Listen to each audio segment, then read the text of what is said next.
Thank you, thank you, thank you very much. Thank you. Thank you. I accept the nomination. Thank you very much. That silenced it pretty fast. I am leaving here, obviously, with sadness. It's bittersweet because you leave. But I actually am excited about the next chapter. And I have a feeling we're all going to continue to cross paths, continue to work, I know, for the same things. I'm obviously leaving you and a department that is so filled with hope, with a sense of right and wrong, with a sense of justice, with a commitment to people, to making life better all over the world.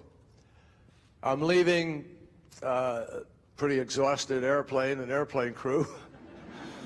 And Ben is leaving this department without any awareness that he is losing his privileges to a reserved elevator. It's, he doesn't have a clue.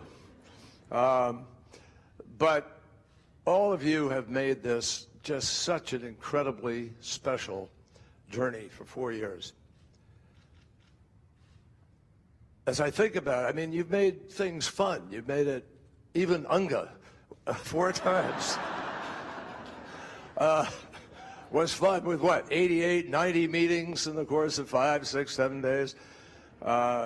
We ground it out, but we did, I think, really good diplomacy, to be honest with you. I want to thank President Obama for his leadership, for the privilege he gave me.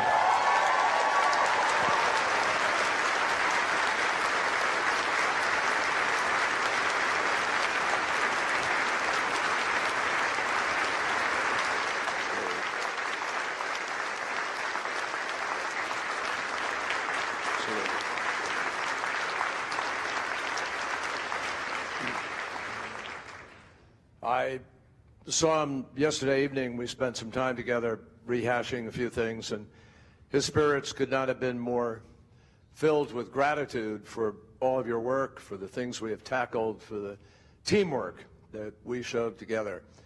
And I think there was a combined sense between the President and the National Security Advisor, Susan Rice, and myself, that we worked as a team, and we worked very effectively. And the President of the United States, obviously, and you all know this, gave me enormous latitude, allowed me to go out and try things. Those were his risks, not just mine. They were our risks. And he believed and believes, as I do, that you got to get caught trying, folks. That's our job. I know sometimes people say, well, you failed to get this done. I don't see it that way. We didn't succeed in getting it finished. We didn't fail. You never fail when you try greatly to go out and make things happen. And in our job, we're not always the guiders and controllers of the destiny. Other people have to make big decisions. They have to overcome centuries of ethnic or religious divide. They have to overcome interests internally. There are all kinds of difficulties, but we have helped to shape those choices for people in ways that I hope every single one of you feels proud of, understanding that you couldn't just stand by and allow Syria or other places to disintegrate without trying to pull people back from the brink. Now, I am optimistic, and I am leaving here filled with a sense, as I hope you are, of what we have been able to do together. And I mean together. The numbers of times some of you had to shift gears because the particular moment required us to adjust and to be flexible. The numbers of times that, we kept you driving through the night because an embassy was threatened and we had to think about how to move people. The numbers of times that we had to reschedule something because the nature of the conflict or the nature of the opportunity, which we wanted to seize. And you folks would just roll with a punch, whether it was ops or the line or the people who had to make the arrangements or cancel a hotel or get a motorcade out of nowhere within 1 hour. And it happened, truthfully. These are extraordinary efforts, and so all of you should be so proud and feel good about it, and I hope you'll share the rationale when I tell you that as a result of all of your efforts, I intend to make work-life balance the top priority of my time until I am no longer secretary.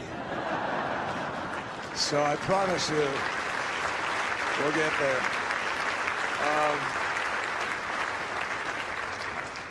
Now we're living in a time of great transition and some upheaval, obviously. I wanted to share with you that one of the things I learned in the United States Senate, and I remember walking in here 4 years ago, it feels like yesterday, and I came from the United States Senate, where there was and is a sort of different outlook on certain things and a different formality and process. But one of the things that we still operated on in the Senate that I was in were facts. The notion that science is science, and it's science for a reason, and it means something. And facts are facts, as President Adams said.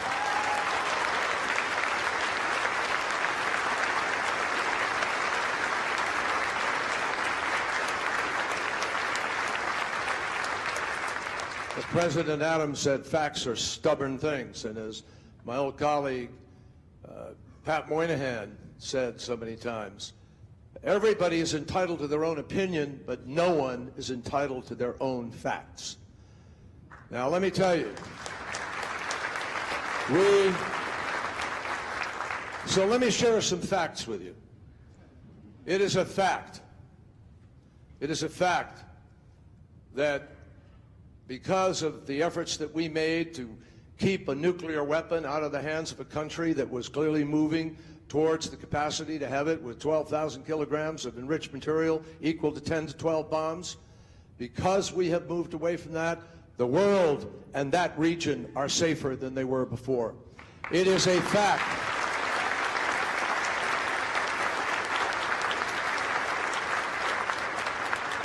It is a fact that people in this world have hope today and believe there is a possibility of literally saving the planet because of what we were able to achieve with the help of all of you and people in the White House and people in the Energy Department, all of whom came together, in the EPA, Gina McCarthy, Bernie Moniz, everybody, to be able to get an agreement that put 186 nations on record saying we need to deal with climate change and deal with it now.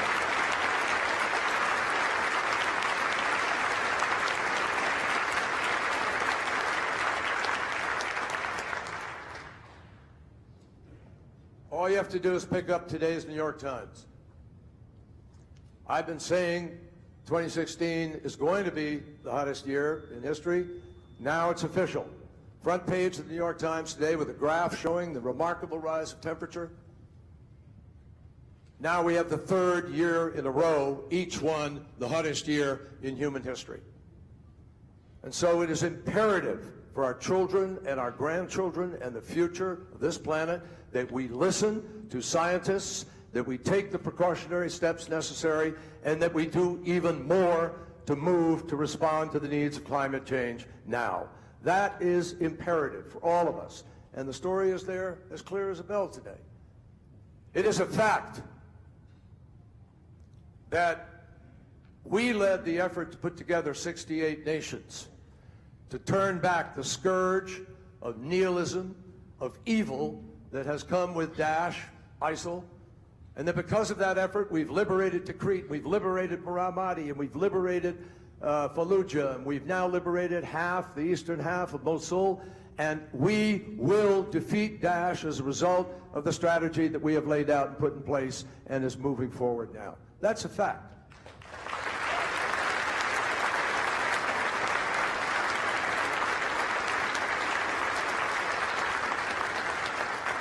But it's also a fact that at this moment in time, and I've said this before, but I want to emphasize it to all of it, because this is you. It's not me. This is you. Every person in every bureau, of this department and working with USAID and working with our colleagues in the Defense Department and other departments, we have cobbled together a greater effort to respond to crises in this world. We are more engaged in more places in this world with greater positive impact than at any time in American history. And you just run around the world and you see that.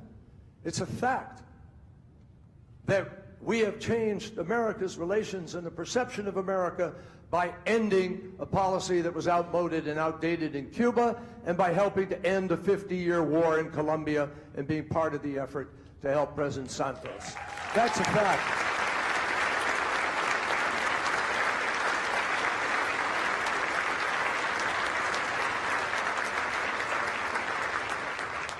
It's a fact that doctors were predicting that some million kids were going to die by Christmas 2 years ago because of Ebola. And President Obama had the courage to send 3,000 troops over there, not knowing. We still didn't know what we didn't know.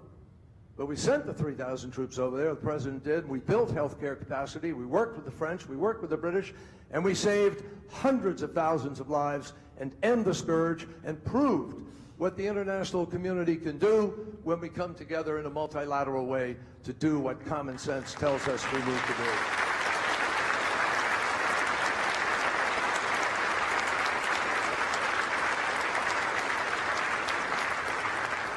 It's a fact that Putin was moving into Ukraine and could have gone further, and the United States galvanized Europe, brought people together in order to put together the sanctions which have held, despite efforts to undo them or move away or people's exhaustion with it. And we've held that together, and we've been able to make it clear. We may not have yet fully implemented Minsk, but we have made it clear about the price that is to be paid for that kind of departure from the norms that we have worked to achieve and to hold on to ever since World War II. And so it is that Ukraine and the rest of Europe stand together against the notion that big countries take land from small countries just because they can. No, not in our sense of right and wrong, and not in our world, which is committed to the norms of the international community. That's a fact.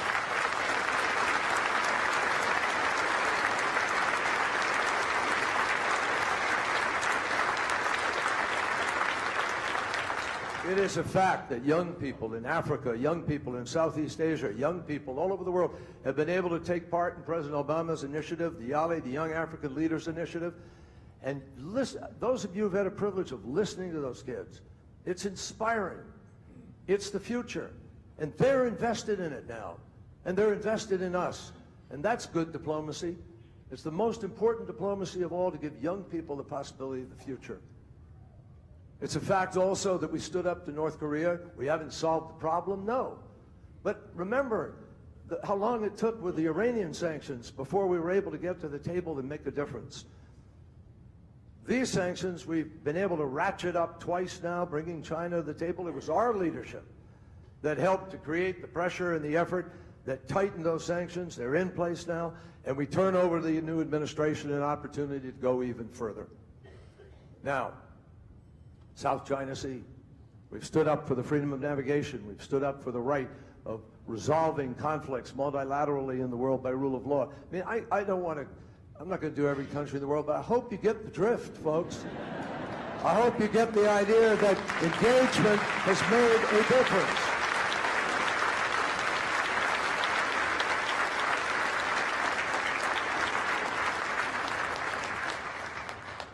But even as we do those big things, let me tell you something. There are a lot of other big things that happen, but they're not deemed always to be big by everybody in the media or everybody in the country, but what a difference they make.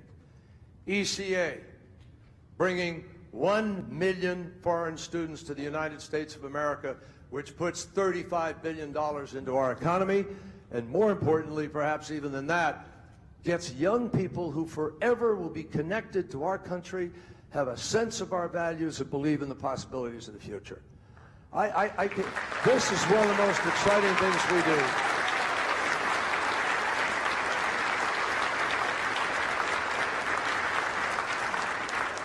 I cannot tell you how many times I've been privileged to sit down with a foreign minister, a finance minister, a prime minister, and they look at me and they say, oh yeah, I went to Cornell, I went to Princeton, I went to Harvard, I went to wherever it is. And they're excited about it.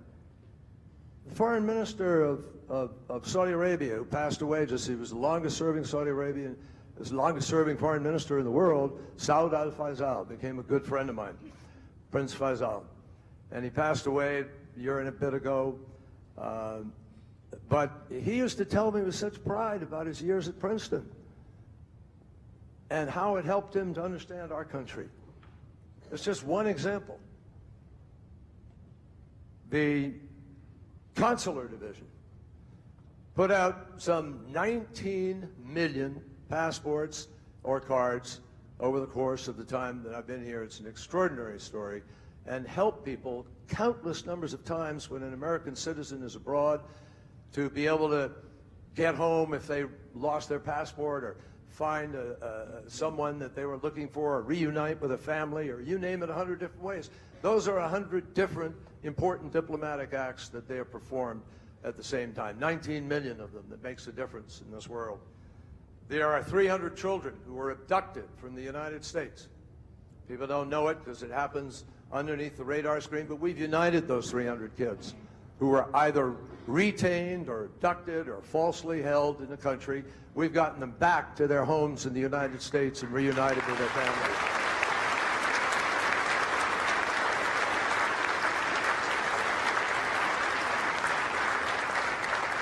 Another thing people don't know that much about, but which makes a difference, is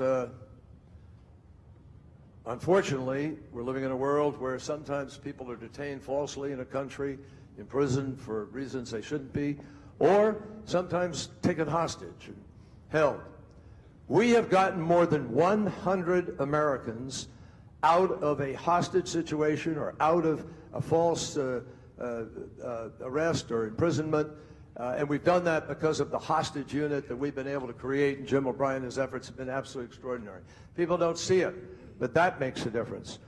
We have been able to secure, and particularly after Benghazi, this is sensitive to everybody, but we've been able to secure, with the help of Pat Kennedy and DS and all the other folks who work so hard, 35,000 of our employees who now are moved into secure facilities who were not in secure enough facilities. So we can say people are safe and working in an environment community.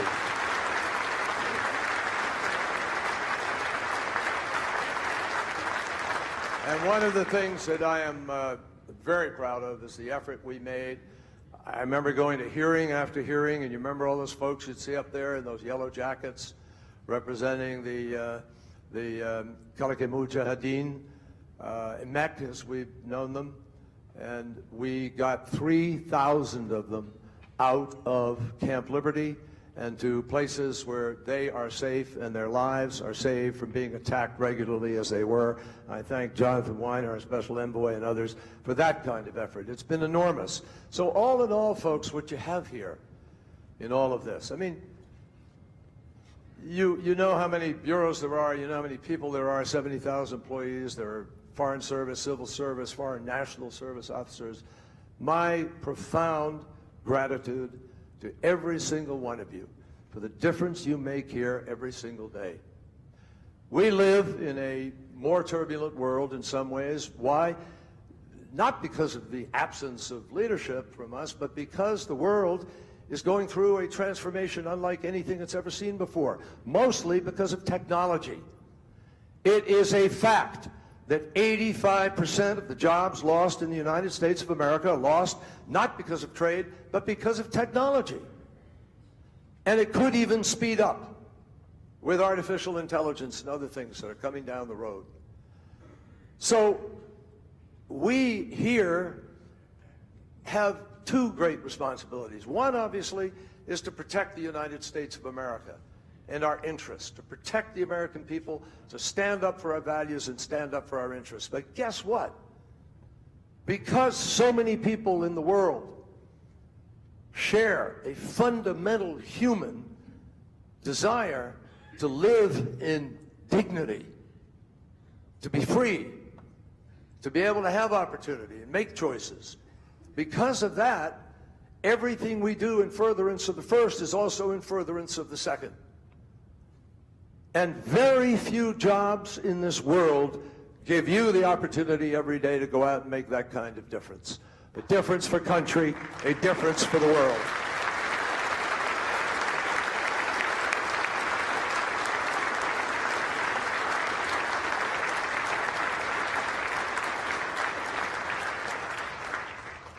In June of 1968, I was coming back from a tour of duty in the Gulf of Tonkin on the ship, and as we approached the coast of California, we were hearing this squiggly radio signal until finally it came through louder and clearer, and we could hear the pandemonium and the turmoil of the shooting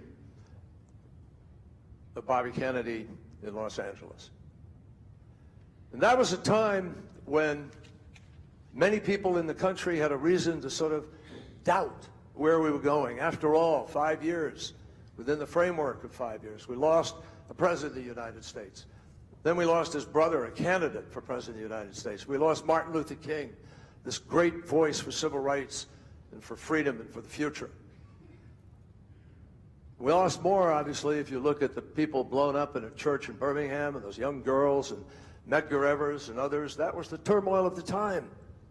And I say this to you not to take you back to some moment, but to prove to you that any demagogue or any person or anybody who is pessimistic and cynical and wants to say we're heading down or we can't make it through, they're wrong. The United States of America knows how to make it through.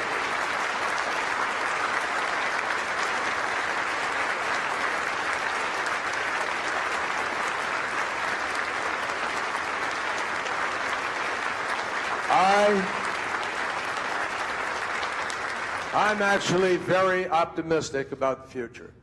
I know some of you accuse me of having blind optimism. No, it's not blind.